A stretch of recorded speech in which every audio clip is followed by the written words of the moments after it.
Welcome back to our channels, Warriors. We are still growing. If you haven't had that homie that cries every time he gets drunk, smash that subscribe button. Go and have his crying ass smash it right now. First and foremost, let me give a shout out to the people that blessed through supers yesterday on behalf of my daughter's birthday. Today is my daughter's birthday. Happy birthday, baby. I love you with all my heart and soul. So you guys shot this to her yesterday, and I let her know. The Jabs, El Skid, Esquiel, Luis ×2, Abuelita's Journey, Esquiel again, the retired CO, always coming through. Thank you. Fish Slayer SoCal, all you guys, and the homie Michigan Wolverines. I want to thank all of you guys from the bottom of my heart. Made my daughter happy. Told her we were going to go buy some toys with that money and then record her. And then if I can get her on here to say thank you to you guys. It all depends. She's shy at times. But yeah, man. All these supers and all these blessings, they all come back to the channel, right? I just funnel it right back into this message. Now to the patrons. Hernan, Michael Mua, Winston, Abuelita Irma, Alejandro, Trailero760, Grant, El Skid, Nathan, Hobie Cat, Mika Boy, Lead with Love, Charles, Albert 12, Soulstar LA, AI Vega, Esquiel, Big Bad 48, JT, Nova, Jack, Linda, Michigan Wolverines, Marius, Chevelle 66, Gigi Abuelita's Journey, and Daus Herrero. Again, if you have not signed up for that Patreon, make sure you hit that link in the description below. You are definitely missing out. This episode right here, man. Wow. Oof, man. Touchy subject. I don't even know where to start. I'm just going to, fire off like I always do.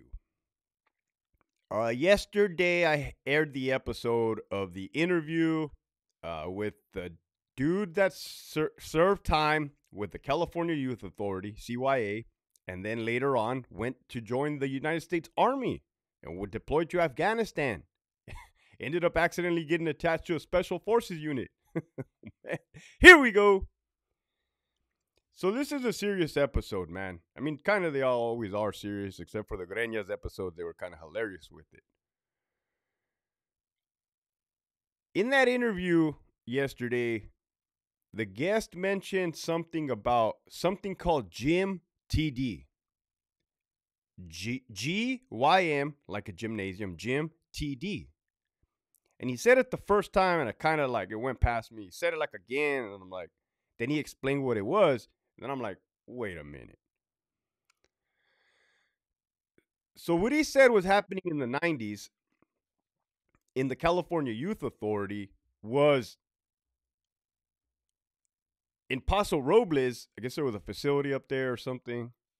If there was a riot between two races, blacks, Mexicans, Mexicans, whites, blacks, whites, different gangs, the way that they would punish these juveniles, and I say the word juveniles, I know that it can go up to 24, right? So you can have some grown-ass men in DJJ, just food for thought, was that they would march them in formation to a gymnasium basketball court with the hard top, wood, and make them get on their knees, handcuffed, for 3 days. I'm like, oh, no way. Absolutely not. They would make them lay on their stomach, handcuffed, turn on their side every hour, another side, for 3 days, 7 days. Some people were peeing their pants, their boxers, right? They were in boxers. And I'm like, you could see my reaction in that video yesterday. And I'm like, the fuck? So I do my research. I always be doing my research. And I typed in Gym TD on the YouTube, and there's like 2 other channels that speak on it. No shit. There you go. Same thing. They used to not let you sleep, right? There was one dude called it, they said they called it an open coffin or open funeral, open coffin funeral or some shit, where they handcuff you up in the front, you're laying on a mattress, and you cannot sleep. That they would stomp on your chest, that they would hit a trash can and wake your ass up. And then, sure enough, you Google it and you see that, hey, some people got in trouble over that, like the warden of the institution, he resigned. So you just start putting two and two together, right? Why, you know, lawsuits. So I just get information from everywhere, and then I kind of see, oh, okay, maybe this did happen, right? Clearly, it had to have happened. You got dudes speaking on it from all angles. Now, this is where this is an issue. This is an issue because in that interview, I said, man, I didn't even have enough time to react on that interview. Your boy fucking slept on this one. I said, we may or may not have been doing that to the Iraqi insurgents in Iraq. That type of tactics. I don't even want to call them tactics. Yeah, that kind of tactics. Kind of whatever you want to call that. Torture. I mean, I know we don't torture in the United States military. We would never do that. But here we go. Hector, where do you draw the line? Hector, you know damn well people need correcting. Yeah, everybody can agree that for every action, there's a reaction. For every bad action, there's consequences, right? Whether their parents give it to them with a belt. In these cases, the more I interview these types of individuals from their upbringing, they didn't have that mom, dad in the picture, right? I did.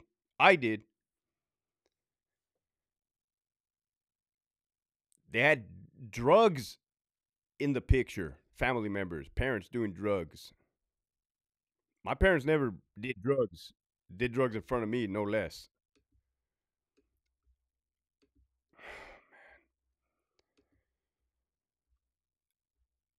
That is not cool, right? That, yeah, happened in the 90s. And this is what I'm trying to get at, man. We are our own worst enemies.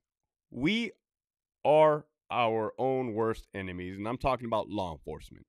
Because at one point in time, they were doing this. They got sued. It put a black eye on the department. And then they went from here drastically to where we are at now. They took away the pepper spray from the juvenile probation officers, probation county. And then you just had them riot and jump the fence over there in, I can't even remember what it's called, man. Like I said, DJJ and CYA is not my realm, but I do be getting tidbits.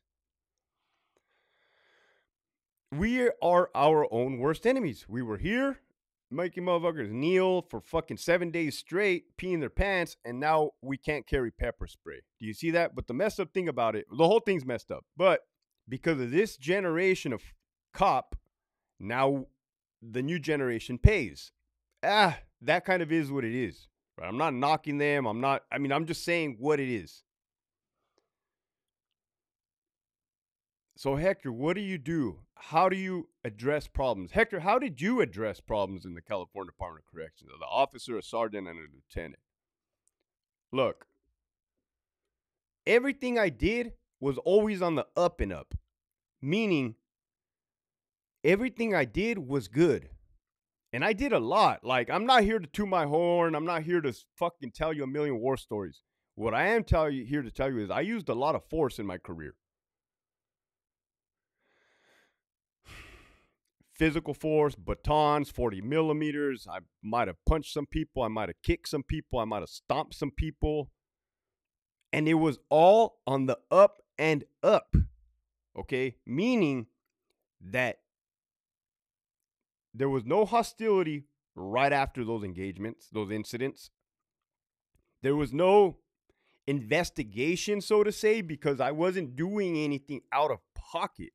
I was acting within policy. I was just going extra hard with it.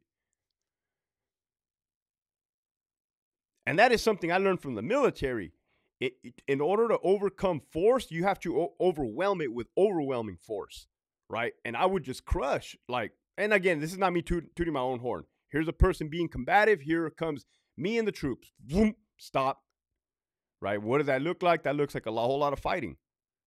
Fast, hard. Drinking coffee from a straw. It's kind of embarrassing. Hold on.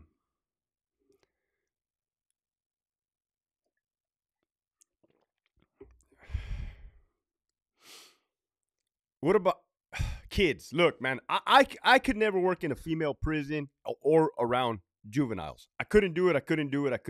I just couldn't deal with it. I wouldn't even know how to handle it. So my hat's off to those that are able to show up and do that. I couldn't do it. The same way police officers used to tell me, oh, I couldn't be a prison guard, man. I couldn't be a correctional officer. I couldn't be in there with them. It's the same thing. They couldn't do that.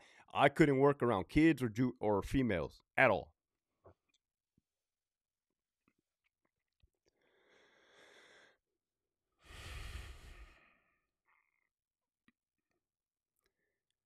The thing that bothers me about the gym TD, there's a lot of things.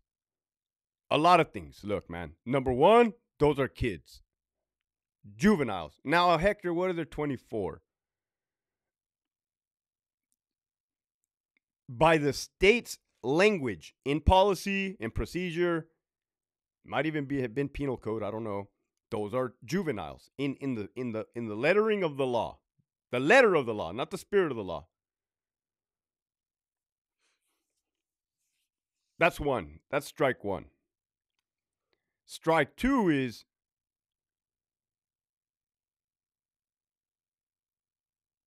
if it is just them fighting amongst each other, blacks, Mexicans, whites, who gives a fuck? What is it to you? What is it to you that would possess you to go fucking have somebody kneel for 8 days, 7 days? Well, heck, you never worked with those juvenile delinquents. You never worked with those little turds. Yeah, I did not. But I don't foresee myself making a dude kneel for fucking 7 days. I don't fucking foresee that. I don't see that happening any one which way or another. Now, what if you had newer staff showing up and they look around and they don't know no difference? So they're like, oh, this is what we're doing. This is what we do here. Hey, you too. Hey, why aren't you on your knees? Buddy, get over there. Get on your knees. Right? The whole thing is jacked up. Strike three is I was in the military. We did this to the enemy that was legitimately trying to kill us. And if we didn't kill them back, they got dealt with in those type of manners and every other which kind of way and manner. I just got to be cautious on what I say. But, oh, they got fucking dealt with. Bad. Weird shit. Not weird shit. Kick back, Hector. Yeah, weird shit. I mean, off the wall shit. Here we go. But another thing. When the engagement is over, it's over. Now, one guy on one of the episodes, he did a little podcast. He said that they have an ad seg, or they had an ad seg. They called it the box. Okay, there's procedures for that. You fuck up, you go to the hole, right? Adult prisons have this ad seg. Well, now there aren't going to be no more ad segs in CDCR. Trust me, they're already kind of doing away with them. Trust me, you'll be able to hit a cop and not go to the hole. It's going to happen if it's not already happening. I used to handle my problems then and there on the spot.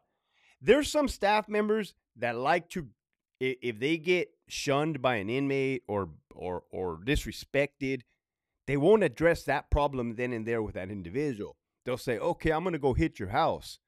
And they go do a cell search of that person's cell and they destroy the cell, right? They're sending them a message. Ooh. Look, I'm not crossing my fingers. I never once did that in 16 years.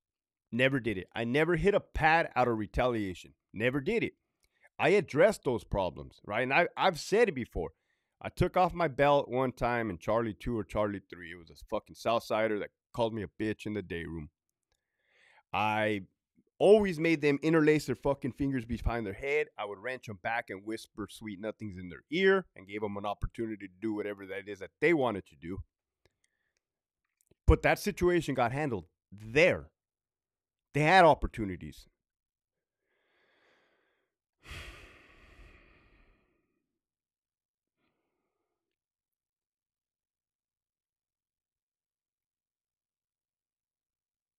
CDC, early 90s. They used to be wild with it, man. They used to be wild with it. I told you, if you assaulted a staff from may or may not happen from what I have heard, old folks' tales, you got your ass kicked there on the spot. You got your ass kicked on the way to ADSEG, and then you got your ass kicked when you got to ADSEG. Okay? Well, because of that, now we have body-worn cameras. Now we have AVSS. Now we have everybody telling on everybody for even looking the wrong way. It used to be here. Now the newer generation are suffering. Now the inmate population are out of control because there's no more repercussion. So Hector, repercussion, consequences, actions, violence, corrections. It is called the Department of Corrections, right? They always say like, oh, Hector, you're not there to correct them. That's fine. Of course not. I'm not a fucking judge. I'm not a jury. I'm not a fucking saint. But there are times when you have to quell violence. Often. So how do you do it? My only logical explanation is to do it then and there, right? I mean, it is fucking policy. Hello. Here we go. I think I mentioned in one of my episodes, I had a good friend, Sergeant Type at Donovan. He got bit in the bicep really, really bad by an inmate. Tore a chunk out of his fucking bicep. And that happened on A yard. Well, the following day on Delta yard, I have a meeting with my staff, a normal little meeting. And then one of the youngsters says, did they get their get back? Or did they handle their business afterwards? And I'm like, hold up, man. Time out, kid. Time out, youngster. Come here. Get that little fucking milk mustache off your fucking lip, Nino. Right? Let me fix your little backpack. Let me knock that little dust off your Uggs, my boy. I said, the days of getting your get back, the days of you getting your shit afterwards are over. Been over. Long gone. If those cops didn't handle it then and there, it is not going to get handled. That's a wrap. Period. Now, to me, that's like fair. I mean, yeah, that's normal, right? There's a right to self-defense. And I used to tell my cops, we don't come to work to be punching bags or pincushions. Defend yourself at all times.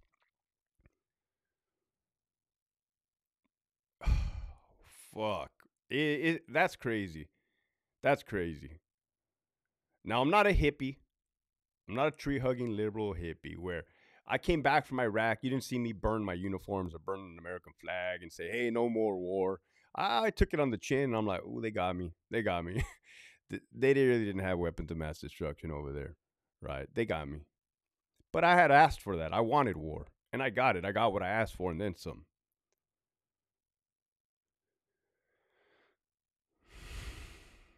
Forgot where I was going with that. But,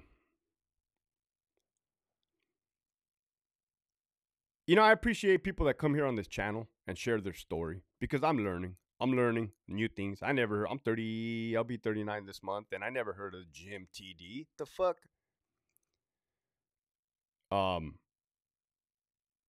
Like I said, if a kid put hands on you back in the day, I mean, rightfully so, put hands right back on him and put him in handcuffs. There's no need to make motherfucker kneel for 7 days. Like that. Okay, I think I've emphasized that that's a little bit too much. But what does it do as a society? You were getting somewhere with this, Hector. Well, fuck, man. If I was a little juvenile delinquent tearing shit up and I had to do that shit and I got to go home, I would look at every cop and be like, oh, you fucking pig. I despise you. You made me do this, right? You basically tortured me. But that's a systemic cycle. And I said, I'm not a hippie. I'm not a tree. That's what I was getting at. I'm not a hippie, right? So you're not going to see me fucking protest anywhere. That's for damn sure. But you are going to hear me give my insight and my input on my experiences. So I enjoy when people come on here on this channel and share their story. And I think the reason they do it, I don't know, but I think it's because it's a neutral playing field, right? They get a chance to tell their story. I don't edit shit. I did have to edit that one last video because my fucking program software was glitching. So I had to switch over to the Zoom and finish up the call. That's why you can see it kind of flip like that. But I don't edit nothing. They say something, they say it, right? For the whole world to hear. Um,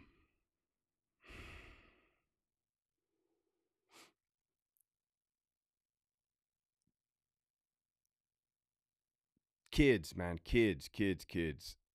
I believe our youth should be priority. Are there kids that are out of line, out of control? Yes. Have I been hearing more and more that they grew up in dope houses, gang territories? Yes. Is that an excuse? No, it's not an excuse because there's lots of people that do and don't go down that path. But I see it. I see what's happening here. There's a lady by the name of Louise that she like specializes on this stuff. She watches the channel, she taps in, and I like when she puts her input because this is her arena. This is her realm, the children. So sometimes we put our minds together. We got the people sharing their story. We got me bringing my fucking war stories from hell, and then we got, Louise bringing in her, and we're all uncovering. I think we have done more in the last 8 months for rehabilitation, for staff safety, for mental health awareness than the California Department of Corrections could ever do in 100 fucking years. Because they got their head so far up their ass. They're worried about getting the next promotion. They're worried about throwing the next person under the bus. They're worried about stabbing the next person in the back. No. And it's my daughter's birthday today, I didn't have to talk about juveniles today, but that's the type of dude I am. I'm going to go back. I'm going to go back to the trenches. Even when shit's going good in my life, I'm going to go back and give back. Yeah, I got 12 years of sobriety. Every year, I go back to the VA hospital. I take a greeting card that says thank you, and I give it to the staff member there. Sometimes they let me speak to the inpatients right there, and I give them a little spill. And I tell them, I'm coming back. I'm coming back in the trenches. I'm going to show you guys how I was able to get out of this hole, right? Selfless. With that, the message for today is, man, there's multiple ways to skin a cat. There's things that you should do and there's things that you shouldn't do, and there's a gray area. I already be telling these cops, if you don't know how to operate in the gray area, don't do it. You're going to get in trouble and you're going to get everybody else in trouble. But I think that we can all agree when something is a little too much, a lot too much. I think we need to agree that open minds and communications and conversations are a great thing from all perspectives, for sure. With that, thank you guys. Thank you guys for pushing the message. Help pushing the message. And yeah, happy Saturday. Keep pushing forward.